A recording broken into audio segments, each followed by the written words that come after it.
Bienvenidos a nuestra cuarta clase, alumnos de la asignatura Psicología de la Educación. Seguimos en la unidad 2 y el eje temático es sobre el aprendizaje. Hoy vamos a abordar el aprendizaje y conducta según el conductismo. El aprendizaje es el proceso por el cual la experiencia o la práctica producen un cambio relativamente permanente en la conducta y en el conocimiento. Condicionamiento clásico: la adquisición de respuestas específicos de la conducta ante la presencia de estímulos bien definidos.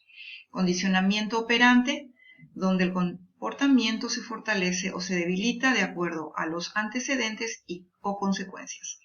Muy importante entonces entender que existen dos tipos de condicionamientos, clásico y operante. Hablaremos del condicionamiento clásico. Haremos un abordaje, un refuerzo, porque ustedes esto ya lo han desarrollado en otras materias también. El condicionamiento clásico, tipo de aprendizaje en el que una respuesta provocada de manera natural por un estímulo llega a ser provocada por un estímulo diferente previamente neutral. El estímulo incondicionado, estos son los elementos ya del condicionamiento clásico. Es el estímulo que de manera invariable causa que un organismo responda de manera específica. Estímulo neutro, que son las señales, objetos o personas que al asociarse con el estímulo incondicionado van a dar la respuesta condicionada. Respuesta incondicionada, respuesta que tiene lugar en un organismo siempre que se presenta un estímulo incondicionado. Estímulo condicionado, estímulo originalmente neutral, que se aparea con un estímulo incondicionado y a la larga produce la respuesta deseada en un organismo cuando éste se presenta solo. Respuesta condicionada. Después del condicionamiento, la respuesta que produce el organismo cuando solo se presenta un estímulo condicionado. A continuación se presenta una ilustración. Acá ven ustedes entonces, primeramente, el estímulo condicionado. Previamente fue neutral, ¿no? Anteriormente yo veía una inyección y no me causaba ningún dolor. Previamente neutral. Entonces, al conectarse con el estímulo incondicionado sería eso que produce esa sensación ya que uno siente de malestar, que sería el estímulo incondicionado, el estímulo aversivo o desagradable, en este caso, un estímulo desagradable. ¿Y cuál es la respuesta condicionada? Es el dolor, el miedo, el rechazo. En otras situaciones, con solo ver la inyección, por eso dice, el S solo se presenta y produce la respuesta condicionada. ¿Entienden? Esto se entiende a partir de muchos ejemplos y ustedes lo tendrían que ir buscando también para poder profundizar aún más y comprender. Vamos a hablar un poco de las características del miedo. El miedo es una de las respuestas que se explica por condicionamiento clásico. El miedo puede también motivar una respuesta instrumental de escape ante un estímulo aversivo. El miedo tiene propiedades motivacionales. La reacción condicionada de miedo depende de la intensidad del estímulo incondicionado o aversivo. Les voy a dar un ejemplo y algunos otros ejemplos que por la premura del tiempo yo voy a ir pasando, pero si ustedes lo leen lo van a entender muy bien, ¿verdad? Pero voy a tratar de hacer un esquema. Para muchos estudiantes, el hecho de sentir miedo ante los exámenes se alivia estudiando, ¿verdad? Ojalá sea así, ¿verdad? Este describe el caso del miedo a los exámenes, que para la mayoría de las personas es un acontecimiento aversivo. Cuando el problema está cuando se va a enfrentar un acontecimiento aversivo, desagradable, ¿verdad? Que nos toca a todo el mundo. Todo el mundo pasa por acontecimientos desagradables y la idea es cómo enfrentarlos. Cuando te asignan un examen se produce una respuesta incondicionada de ansiedad. Respuesta incondicionada. La angustia psicológica. El EI, claro, la angustia ya, esa intranquilidad es el EI, el estímulo incondicionado, que se experimenta cuando el profesor entrega el ejercicio y es un componente de tu respuesta ante el examen. El nivel de ansiedad se puede reducir mientras realizas el examen. No se experimentará alivio hasta que éste finalice. Este es un caso que, por supuesto, después le puedo enviar la copia porque acá se borró un chiquitito. Voy a continuar el caso. Se responde intensamente ante algunos exámenes, pero otros producen solo una débil respuesta. Claro, no es lo mismo matemática, física, bueno, que castellano o ciencias naturales o historia. Se deben analizar los diferentes factores que determinan la intensidad de la respuesta o grado de angustia que se presenta ante un examen.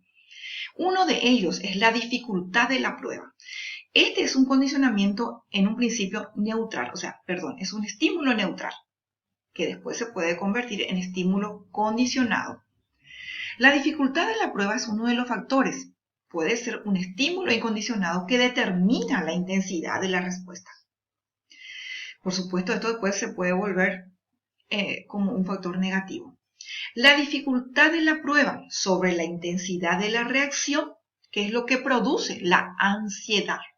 Otros factores pueden ser el número de exámenes realizados anteriormente. Generalmente se presenta mayor ansiedad ante el primer examen. Este punto es muy importante en el que, debido a experiencias anteriores, las señales que predicen un examen pueden llegar a producir reacciones de ansiedad anticipatoria. A esta señal anticipatoria, cuando se activa, se le llama miedo.